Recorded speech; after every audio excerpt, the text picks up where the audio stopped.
Good morning, dear students. Today we are going to learn past adjustments or adjustment in the close account. और chapter हम जो पढ़ रहे हैं अभी आपको पता ही है, that is first chapter, fundamentals accounting for partnership firms. What is past adjustments? Sometimes it happens that the books of accounts are being closed and later on it is discovered that some omissions or errors have been committed. कई बार ऐसा होता है कि जब books of accounts को close किया जाता है उसके बाद ये पता चलता है कि भाई हमने कुछ ओमिशंस करे, यानी कुछ चीज़ें हम रिकॉर्ड करना भूल गए एंड कुछ एरर्स कर दिए, यानी कुछ जगह गलतियां कर दी गई हैं. ऐसे सिचुएशन में what we are going to do, we are going to record the transactions and we have to pass the adjusting entries.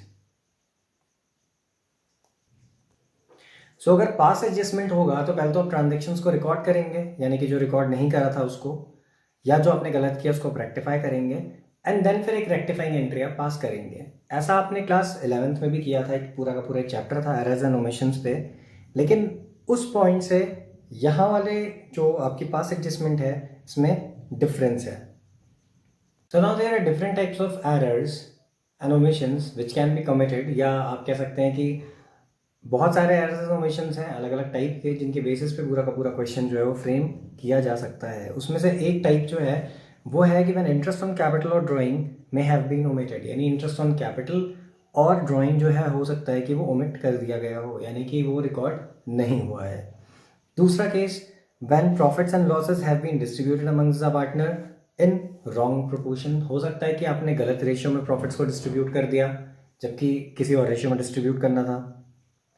फिर एक टाइप का एरर ऐसा भी हो सकता है कि जहाँ पर प्रॉफिट शेयरिंग रेशियो जो है वो चेंज कर दिया गया हो और पास से उसको इफेक्ट में लाना हो. यानी फॉर एग्जांपल ये कहा जाए कि till now the profits were distributed in the ratio 3:1, लेकिन अब पार्टनर्स चाहते हैं कि वो इक्वली डिस्ट्रीब्यूट हो, और आज से नहीं, प्रीवियसली, मतलब जो पिछले ईयर्स हैं, पीछे के जो साल हैं वहाँ से हो. तो again you will have to make alterations, you have to record the transaction, you have to rectify each and everything.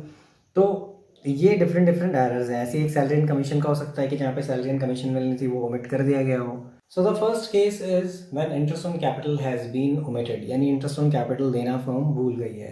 ऐसे सिचुएशन में हम क्या करेंगे? Consider this example where A and B are partners sharing profit and losses in the ratio 3:1. Their capitals as on 1st April 2019 were rupees 50,000 and 30,000.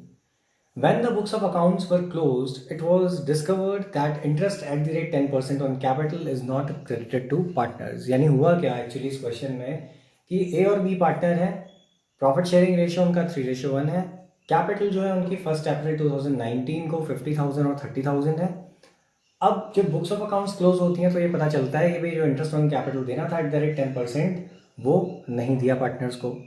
इसके आगे जो lines होंगी वो ये होंगी कि pass necessary journal entries to rectify the transaction and all.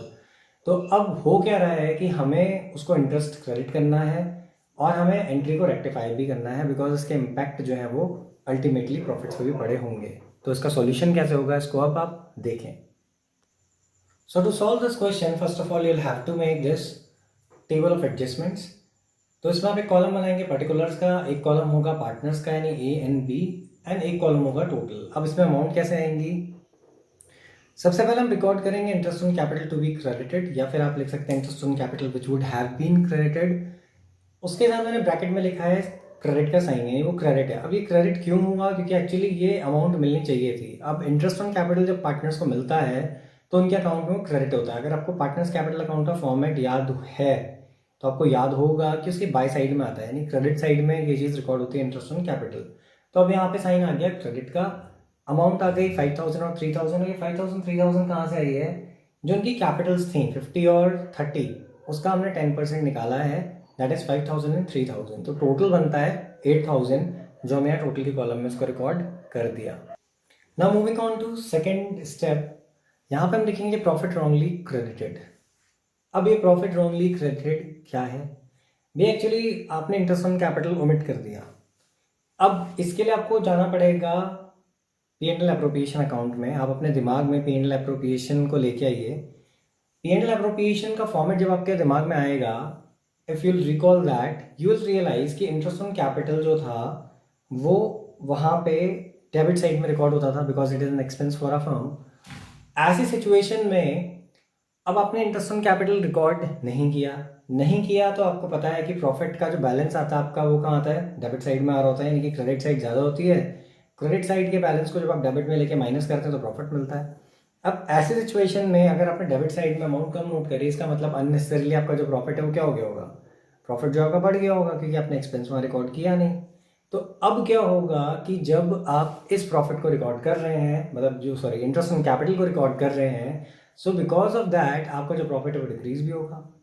अब क्योंकि आपने 8,000 का टोटल यानी कि जो 5 और 3 जो उसको इंटरेस्ट देना था आपने वहाँ रिकॉर्ड नहीं किया, तो यानी आपकी डेबिट साइड में 8,000 रुपीज़ कम थे। उस 8,000 कम होने की वजह से आपका प्रॉफिट 8,000 रुपीज़ से इंक्रीज हुआ होगा और वो आपने पार्टनर्स में बांट दिया। तो अब आपने पार्टनर से बांटा तो अब पार्टनर से वापस उसको लेंगे। तो आपने क्या किया, 8,000 को उठा के इनके प्रॉफिट शेयरिंग रेशियो में आपने डिस्ट्रीब्यूट कर दिया, दैट इज 3:1। तो ये डिवाइड हुआ 6,000 एंड 2,000। अब हम इसको माइनस करते हैं। Now when will subtract these figures will get 1,000 1,000। लेकिन यहाँ जो साइन डेबिट और क्रेडिट का आया है वो किस बेसिस पे आया है, जो साइड या जो भी आप कह सकते हैं इसकी अमाउंट ज़्यादा होती है उसके साइन को कंसिडर करते हैं। यानी कि ए के कॉलम को अगर आप देखें तो उसके जो क्रेडिट में है, जो उसको इंटरेस्ट ऑन कैपिटल मिलना चाहिए वो है 5,000 और उसको ऑलरेडी 6,000 रुपीज़ जो एज अ प्रॉफिट चले गए, तो आप उससे 1,000 रुपीज़ वापस लेंगे।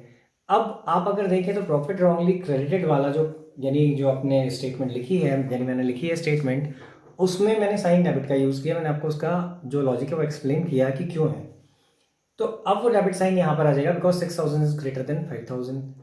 And now moving on to the column of B. तो जो बी के अकाउंट की अगर हम बात करें तो बी के कॉलम में आप देखेंगे interest on capital which is to be credited is rupees 3,000, यानी उसको मिलने चाहिए थे 3,000 लेकिन उसको मिले हैं 2, तो हम उसको 1,000 रुपीज़ देने हैं। ऐसे सिचुएशन में उसकी जो क्रेडिट वाले आइटम है वो ज़्यादा बड़ी है, यानी कि 3,000 इज ग्रेटर देन 2,000, तो वहाँ साइन क्रेडिट का आ गया। अब अगर टोटल कॉलम की बात करें तो ऑब्वियसली 8,000 माइनस 8,000 इज 0, तो वहाँ पे डैश है।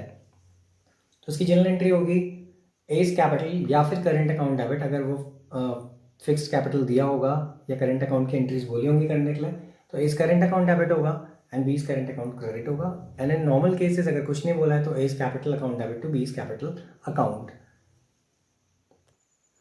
So now this will be the answer, A's capital account debit to B's capital account 1,000 rupees से बीइंग एडजस्टमेंट मेड एज का नरेशन होगा। Again the thing which is to be kept in mind is that कि आप जब भी analytical table बनाएंगे तो अगर ये 2 पार्टनर है, 3 पार्टनर है, 4 पार्टनर है, हमेशा डुअल एस्पेक्ट का कॉन्सेप्ट फॉलो होगा। आपने 11th में पढ़ा है, जिन्हें याद नहीं है उनको एक बार याद दिला दूँ कि to every debit there is a credit, यानी कि हर डेबिट का एक क्रेडिट होता है।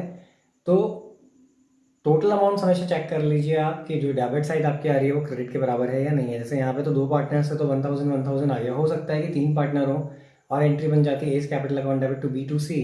ऐसे में हो सकता था ए का अकाउंट डेबिट होता विद 1,000 एंड बी जो है 500 से होता, मतलब B&C, या हो सकता है कि 400 और 600 से होता। तो अकॉर्डिंगली आपको ये चीज़ चेक करनी है। So this much for today's video, take care, have a great day ahead, thanks for watching the video.